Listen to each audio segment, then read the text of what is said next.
Hello everyone. AHC academy में NEET repeaters and foundation की classes start हो चुकी हैं। बहुत बच्चों ने रजिस्टर कर लिया हुआ है और क्लासेस अटेंड करनी स्टार्ट कर दी हैं। सीट्स बहुत लिमिटेड हैं। जल्दी से जल्दी AHC एकेडमी विजिट करें। रही कल के समाजवादी पार्टी की मीटिंग की बात, हम कहीं भी लड़ो और लड़ाओ की पॉलिसी नहीं करते। हम नेशनल पार्टी के जिम्मेदारान हैं। आप देख ले, हमारे अकाबरीन बशमूल राहुल गांधी हर जगह अगर बात करते हैं तो मेल मिलाप की बात करते हैं, जोड़ने की बात करते हैं। जहां तक सियासी मामलात हैं, हम बराबर अपने मुखालफिन का सामना करते रहेंगे, लेकिन मुल्क को जोड़ने की बात, दिलों को जोड़ने की बात जो है, वो मुद्दा कांग्रेस पार्टी का है। वो हमेशा रहेगा, हम उससे हटेंगे भी नहीं। हम लड़ो और लड़ाओ की पॉलिसी से हमेशा बचते रहे हैं। हमारे अकाबरीन ने यही सिखाया है, हमको उससे बचना है। अमन है तो चमन है, लेकिन मैंने कहा ना, हर एक्शन का रिएक्शन है। हमारे मुस्तकीम डिग्री ने कुछ कहा, हमारे सदर ने उसका जवाब दिया। उनकी खानगी जिंदगी मुतासिर हो रही थी, उन्होंने जिस लम्हे में भी कहा, हम उसकी तारीफ नहीं करते, लेकिन एक लम्हा होता है, आदमी अपने आप का अवसान खो देता है, अपने आप पे काबू नहीं रख पाता। वो लम्हा गुजर गया। हम दस्त यही गुजारिश करेंगे समाजवादी पार्टी के युवा लीडर, उनकी सदर मोहतरमा शान हिंद से, इस मामले को आपस में बैठ कर हम जरूर रफा दफा करने की कोशिश करेंगे, लेकिन शहर को एक नया रुख मत दो। आज अगर हम लोग आपस में लड़ेंगे तो शहर को बचाएगा कौन? यकीन मानो, बाहर के अफराद की निगाहें सिर्फ अगर जुटी हुई है तो यहाँ के सियासी अकाबरीन पर है कि इस शहर को अमन चमन की तरफ कोई ले जा सकता है और इन मामलात को कोई निबेड़ सकता है। हर एक के बस में नहीं है। मॉब साइकोलॉजी जो है, हमारे सियासी अकाबरीन ही समझते हैं। हमको सर जोड़ के आज शहर जो आग के ढेर पर है, इसको बचाने की बात करना चाहिए। रही अगर वो करते हैं, हम तो रोक नहीं सकते, वही होगा एक्शन का रिएक्शन। मैं तो कहूँगा कि अब भी मौका है, करो कोई उजालों की बात, वरना ये नस्ल उजालों की तरफ जाएगी, है ना। मैं आप लोगों का तहे दिल से मशकूर हूँ कि हमारी छोटी सी बात पर आप लोग यहाँ जमा हुए। आप लोग कुछ पूछेंगे तो हम जरूर उसका तसल्लीबख्श जवाब देने को। मीडिया में जिक्र किया कि मीडिया इस चीज का हिस्सा ना, इस तरीके की जो बातें हो रही है, तो हम लोग मीडिया के जो लोग हैं उन्होंने भी ये तय किया है कि हम किसी का ऐसा प्लेटफॉर्म ना दें जिससे किसी की जातियात पर। उस दिन जो मिजाज बेग साहब ने कहा था जी, वो मीडिया के लोगों ने खुला नहीं लगाया, वो काट दिया, लेकिन ऐसे कुछ जुमले जो ऑफिशियल चैनल पर लग जाते हैं जिसकी वजह से विवाद हो गया, तो इसको कैसे देखते? नहीं, देखिए, मैंने इन जनरल कहा है कि एक वक्त आता है कि आदमी मोहतात हो जाता है, और मैंने कहा ना, आप जमहूरियत के तीसरा सुतून हो। आप लोगों की भी जिम्मेदारी बढ़ जाती है कि शहर आज जिस ढेर से गुजर रहा है, इसे तो कोई इनकार नहीं कर सकता।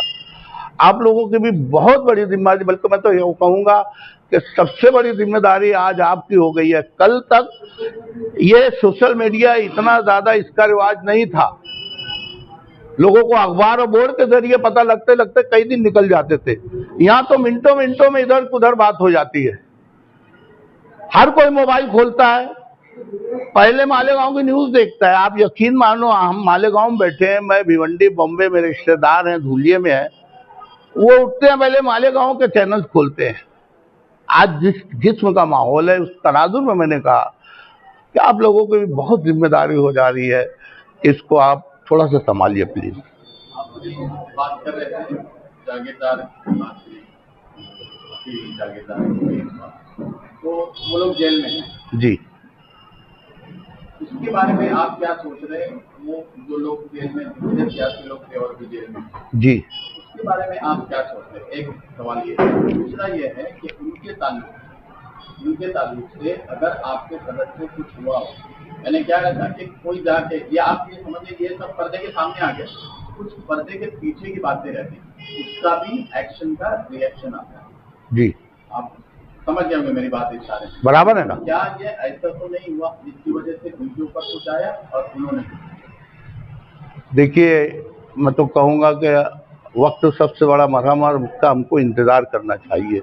मैंने शुरू में ही कहा कि अकील जागीरदार और वो नदीम फिटर या उनकी अहलिया, ये किस तमाश के लोग हैं। इसके पहले भी नदीम फिटर खबरों में आ चुके हैं, है ना।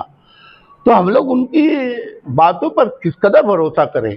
उन्होंने तो दूसरे सियासी अकाबरीन के ऊपर भी इल्ज़ाम लगाए कि मास्टरमाइंड है, लेकिन शहर ने उसके ऊपर कान भी नहीं धरा। क्योंकि हर मुजरिम चाहता है कि वो बेगुनाह साबित हो जाए या उसके गुनाह का बोझ कम से, नहीं तो यकीन मानिए मैं जो बोल रहा हूँ, ये शहर आग के ढेर पर है। हर तरीके से हमको तंग किया जा रहा है और शायद हमने गलती की। मैं इसलिए गलती बोल रहा हूँ, हमारे लिए हालांकि कोई एजाज की बात है कि फिरका परस्त पार्टियों के ये हजम नहीं हो रहा है कि कांग्रेस पार्टी का मेंबर ऑफ पार्लियामेंट शोभा ताई बच्चों साहिबा अगर चुन के आई है तो मालेगांव की वोट पर चुन के आई है। हमने यकीनन एक तरफा उनको 1,94,000 वोट दिया, 4,500 बीजेपी के खाते में गए और 6 मुस्लिम जो थे उनको ले दे के 5-6 हज़ार वोट मिले हैं। ये इसको वोट जहाद बोलते हैं। शर्म की बात है, अगर ये वोट जहाद है तो मुसलमानों ने हिंदू को वोट दिया है ना। वो 6 जो मुसलमान हैं उनकी तो जमानत जब्त करने की बात छोड़ो, उंगली पर गिने जाने वाली उनके वोटे थे। उसके बाद भी मालेगांव को वोट जहाद का नाम दिया जा रहा है।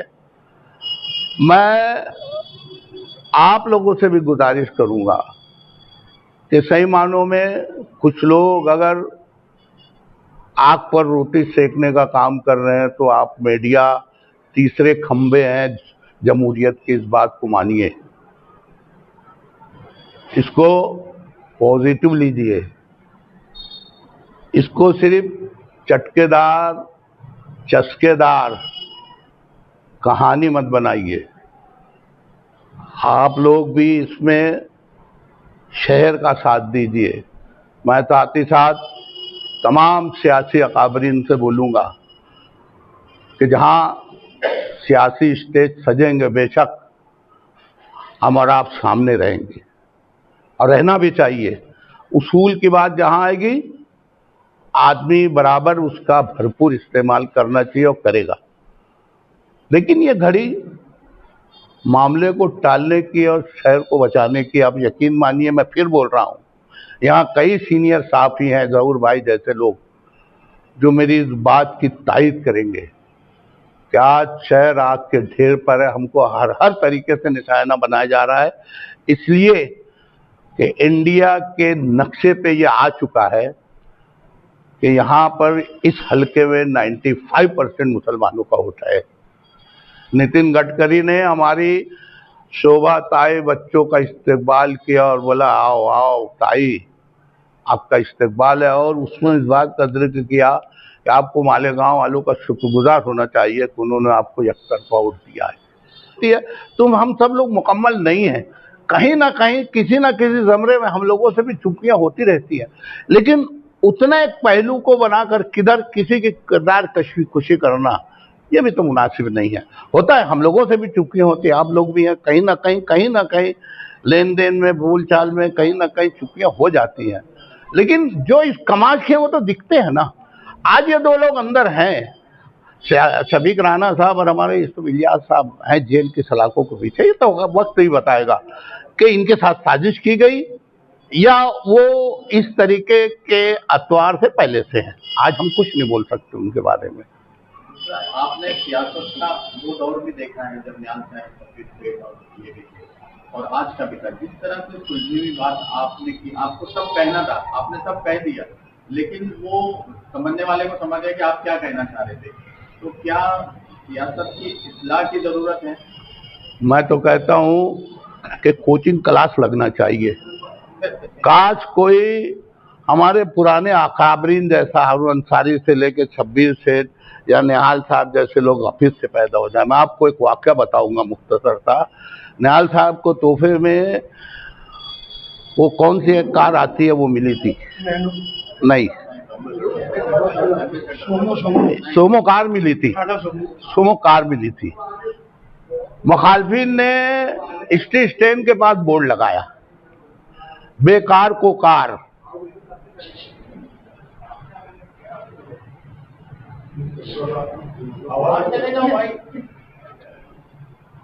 निहाल साहब को तोहफे में, और मैं आपको बताता हूँ अमरीश पटेल के भाई ने वो कार उनको तोहफे में दी थी, सोमो कार नई नई निकली थी। मुखालफिन ने स्ट्रीट स्टैंड के पास बोर्ड लगाया, बेकार को कार, कुछ करते नहीं तोहफे में कार लेते हैं वगैरह ये वो। हमारे वर्कर्स जमा हुए, बोले साहब इसका जवाब देना चाहिए। अरे बोले बेवकूफ़ लोग, जो जवाब मुझको देना था वो दे रहे हैं कि मुझको कार कहाँ से मिली है। तुमको तो उनका शुक्रिया अदा करना चाहिए कि निहाल साहब को ये बताना पड़ता कि वो कार उनको तोहफे में मिली है, वो खुद बता रहे हैं ना। तो ये थी सियासी वक्त की एक हलचल थी, उस वक्त का माहौल अलग था। आज जो माहौल बन गया है, तो आप सीनियर लीडर है, क्या आप ये चाहते हैं कि बाकी के सियासी लोग जो अभी एक खिलाफ हो गए, इसके अंदर उन लोगों को आप पहल करके उनको बुलवा लेंगे, या पहल करके आपके सदस्य के सामने लेके आकर दोनों को बिठा के ये मामला खत्म करने की कोशिश आप करेंगे? क्या आपकी? नहीं, मामला तो मैं जिस ढंग से बात कर रहा हूँ रफा दफा होना ही चाहिए। उसमें हमारे तमाम जिम्मेदारान की उसमें शमूलियत रहेगी। हम बराबर सर जोड़ के जाएंगे और मामले को रफा दफा करने की बराबर कोशिश करेंगे, क्योंकि ये वक्त इस ढंग की लड़ाई का नहीं। और मैं तो कहता हूं कि कभी भी इस ढंग की लड़ाई का मौका सियासी लोगों के पास रहना ही नहीं चाहिए। ये जाति किरदार खुशी है, इससे बहुत से घर बर्बाद होंगे, बहुत से घर इससे मुतासिर होंगे। हमको सियासी तौर से अपने तौर पर, मैं जानता हूं पुराने वक्तों में ज़्यादातर हमारे सियासी लीडरान 11-12 के बाद नशा भी करते थे, लेकिन कभी निकलती थी क्या उनकी बात जातियात?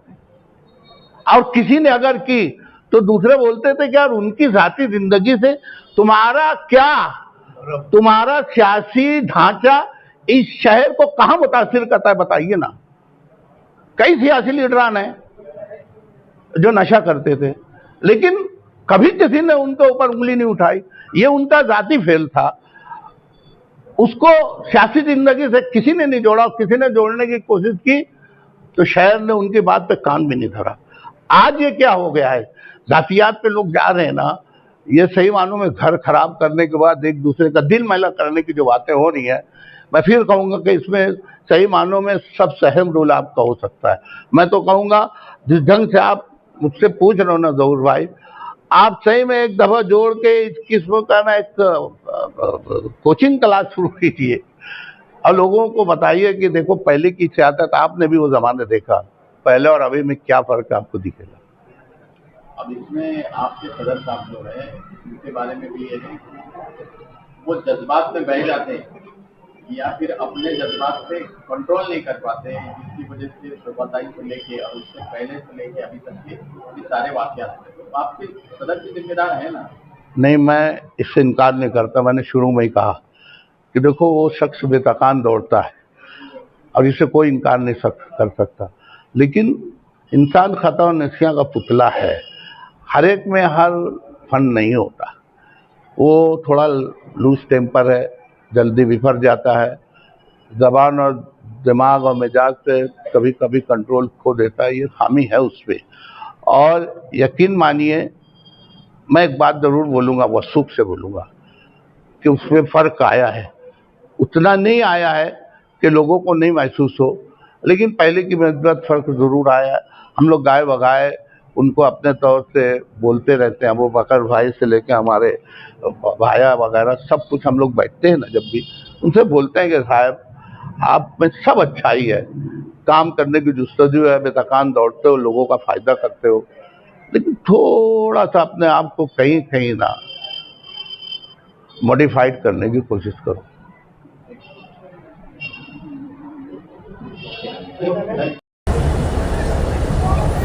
अल्ताफ वकील के रिवीजन के बारे में आज बेल ऑर्डर रखी गई, क्या हुआ इस मामले के बारे में?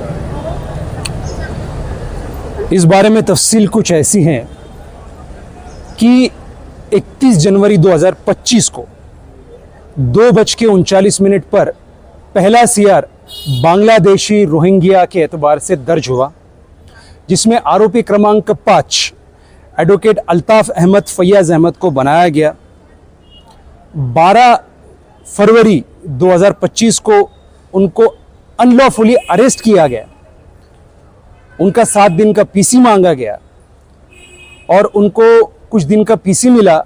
उसके बाद में 21 फरवरी 2025 को हमने अल्ताफ एडवोकेट का बेल कोर्ट के सामने पेश किया और हमारी बाजू मानते हुए उनका बेल ग्रांट हुआ। उसके बाद में फिर से सीआर नंबर 103/2025 में अल्ताफ वकील साहब को फिर से आरोपी बनाया गया, आरोपी क्रमांक 8, और उनको फिर से 17 जुलाई 2025 को अटक किया गया। 5 दिन की पीसी मांगी गई और हम उसमें अपीयर होते हुए हमने कोर्ट को बताया कि जो कुछ भी इनके एतबार से एविडेंसेस पुलिसों ने रिकलेक्ट किए हैं और जो भी इनके एतबार से डॉक्यूमेंट्स इनके पास कंपाइलेशन है, ये सारा कंपाइलेशन, सारे डिटेल्स, सारे डॉक्यूमेंट्स उनके पहले सीआर की इन्वेस्टिगेशन के दरमियान में हम पुलिसों को प्रोवाइड कर चुके हैं।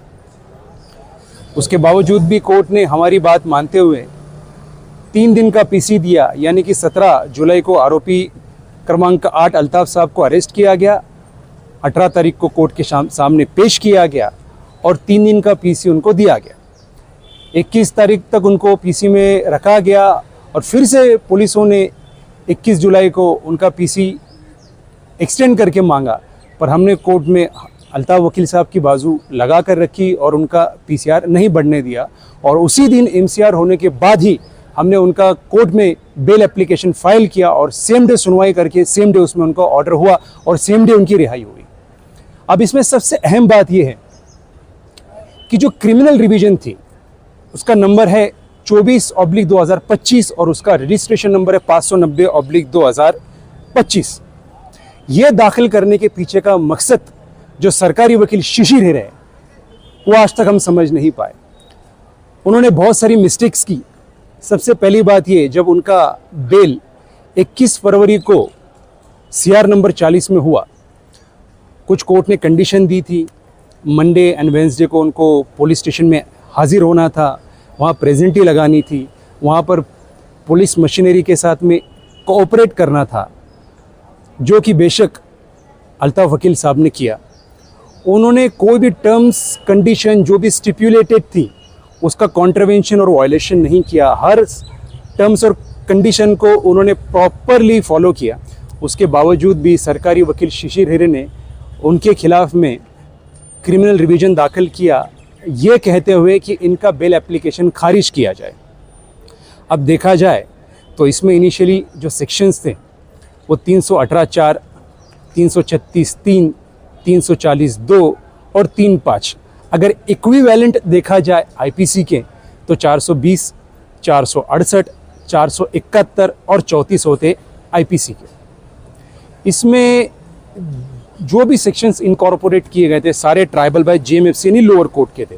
उसके बावजूद भी उनका जो रिवीजन था वो ऊपर के कोर्ट में दाखिल किया गया। ये मिस्टेक नंबर 1।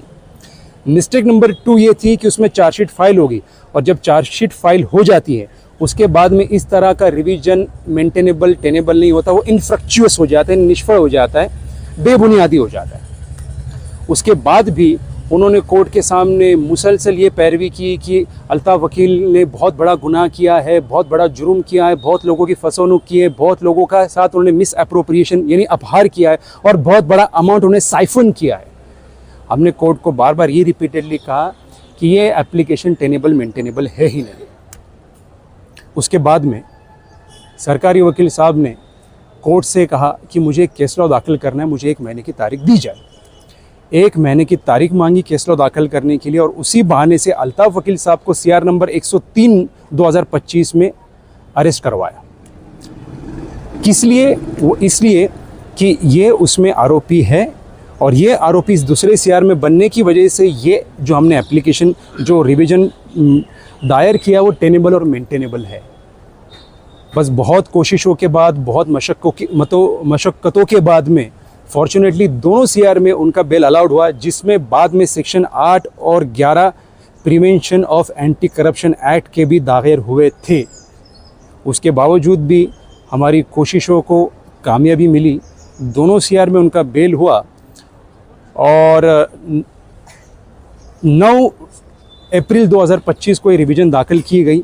19 अप्रैल 2025 को हम इसमें अपीयर हुए, और 4 सितंबर 2025 को 4:38 पर इसके ऊपर सुनवाई हुई, और कोर्ट ने जो सरकारी वकील शिशिर हीरे इन्होंने एक क्रिमिनल रिवीजन दाखिल की थी उसको खारिज किया।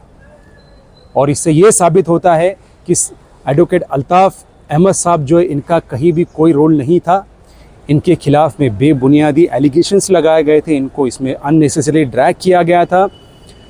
SIT मुनक्किद करने के पीछे का जो मकसद था वो सिर्फ इतना था कि मालेगांव में रोहिंग्या, बांग्लादेशी ये लोगों को ढूंढ कर निकाला जाए, इनको बाहर उनको डिपोर्ट किया जाए। पर ऐसा कुछ भी हासिल नहीं हुआ, ना कोई रोहिंग्या मिला, ना ही कोई बांग्लादेशी मिला। आखिर में मिले तो कौन? जो मासूम सीधे साधे लोग हैं वो मिले, और उनको हरास किया गया। तो आज ये एक बहुत बड़ी कामयाबी मैं मानता हूँ कि हमारे एडवोकेट AI वासिफ़ साहब की सरपरस्ती में हम सबको मिली है, और उन्हीं की कोशिशों से हम लोगों को इसमें फॉर्चुनेटली कामयाबी मिली है। और इसी के साथ साथ में हमारे एडवोकेट इमरान वकील साहब हो गए, उसके बाद में हमारे माजिद वकील साहब हो गए, अब्दुल्ला वकील साहब हो गए, सालिक वकील साहब हो गए, फरीद मीनारा वाला वकील साहब हो गए। इन्होंने भी बहुत कोशिशें की, हर तरीके की मुमकिन कोशिश की, और बाकी बहुत सारे वकील हजरात इसमें थे जिनके मैं नाम नहीं ले पा रहा हूँ। तो इन सभी की कोशिशों की वजह से आज फॉर्चुनेटली हमको जस्टिस मिला है।